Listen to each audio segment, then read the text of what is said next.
Tahu tak bila takaful diperlukan? Kebanyakan orang akan cakap ketika sakit, berlakunya kemalangan, kematian.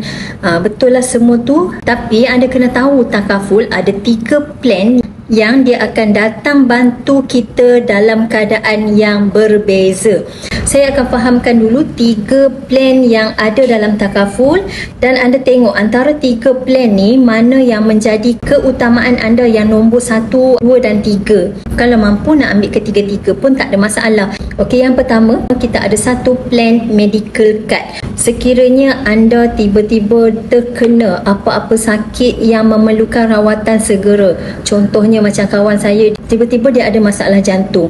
So bila pergi HKL, doktor tanya ada tak medical card. Sebab nak dapatkan rawatan di HKL perlu appointment yang sangat lama. Kalau dia ada satu plan medical card ketika itulah takaful datang bantu dia untuk dapatkan rawatan segera di hospital swasta. Dia ada pilihan ke hospital swasta untuk dapatkan rawatan lebih cepat.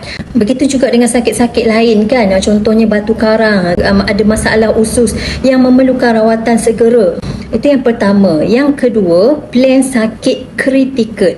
Plan sakit kritikal ni akan datang bantu anda, bagi anda duit RM200,000, RM300,000 sekiranya tiba-tiba doktor diagnose terkena kanser ataupun terkena keradangan pankreas, koma, kegagalan buah pinggang. So ada 50 jenis sakit kritikal yang dilindungi. Sekiranya anda didiagnose salah satu sakit kritikal yang dilindungi tahap keterukan tertentu, ketika itulah takaful datang bantu anda, bagi anda duit cash RM200,000, RM300,000. Sebab orang yang sakit kritikal ni jarang dah boleh bekerja. Bayangkan kalau anda kerja swasta, berniaga sendiri, dah tak boleh bekerja kan. Macam mana pendapatan yang anda ada sekarang ni yang anda boleh bayar semua komitmen rumah, kereta, tapi tiba-tiba pendapatan tu dah stop, anda dah tak boleh nak teruskan. Bila saya tanya klien-klien saya, kebanyakan ahli keluarga pun tak mampu nak bantu kita kan, sebab diorang pun ada komitmen masing-masing. Jadi adalah sumber kewangan anda ketika itu walaupun dah tak boleh bekerja. Clear tak? So yang ketiga, plan hibah takaful. Sekiranya anda meninggal dan ketika itu anda ada satu plan hibah takaful 1 juta, 2 juta kan. Ketika itulah takaful datang bantu keluarga anda yang anda tinggalkan. Pasangan, anak-anak, mungkin mak ayah bagi yang bujang kan.